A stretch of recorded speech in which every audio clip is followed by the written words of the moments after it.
Bom, então em relação aos tipos de amostra de sangue, né, que a gente vai utilizar no setor de bioquímica, a gente pode usar soro, plasma ou sangue total.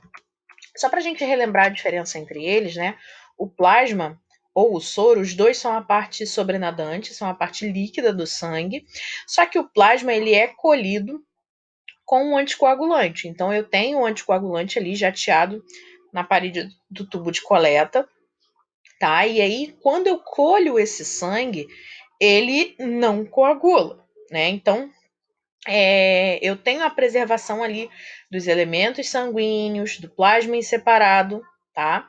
E esse plasma, ele contém ainda uma amostra chamada, um material chamado fibrinogênio, tá? Então, o plasma a gente pode colher com anticoagulante EDTA, que é o da tampinha roxa, às vezes rosada, tá? Heparina, que é o da tampa verde, o citrato, que é o azul, e o EDTA, o azul claro, né? E o EDTA fluoretado, que é o da tampa cinza, tá? Normalmente, quando se usa plasma em bioquímica, boa parte das coletas ela é feita em heparina.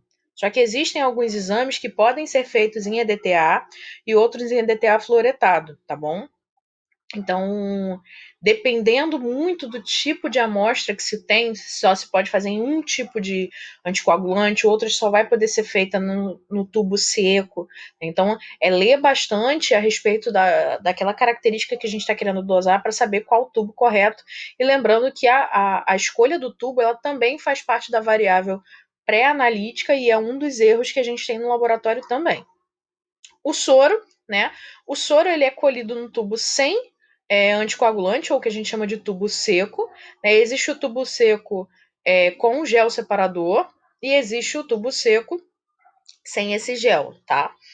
A amostra ela sofre a coagulação e em seguida ela é centrifugada, tá?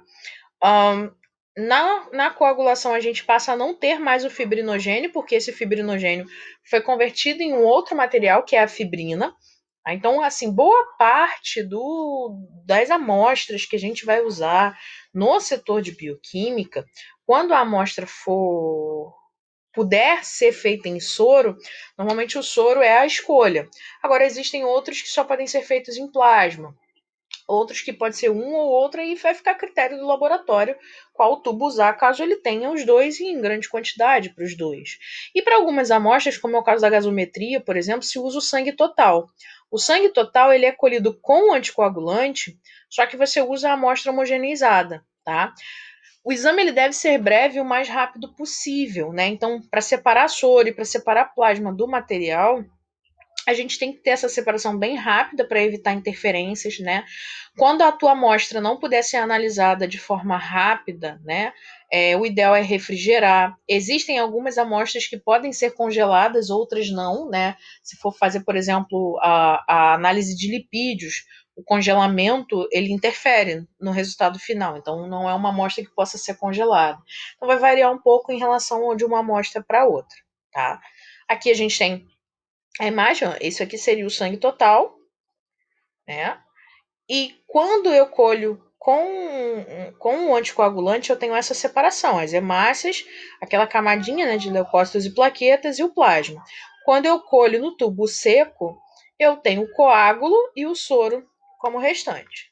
Aqui são alguns tipos de sobrenadante com interferências no resultado. Tá? Aqui seria o soro normal. Aqui uma amostra hemolizada, a presença avermelhada aqui da hemoglobina. Esse aqui é um soro ictérico, né, com presença ali de bilirrubina.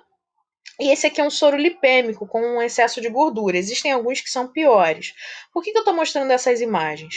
Dependendo do exame, esses fatores aqui são resultados que vão interferir, ou vão aumentar o valor do que a gente está contabilizando, ou vão diminuir o valor, vão mascarar a análise, né? Então, essas amostras são aquele grupo de amostras que a gente chama de amostra com restrição.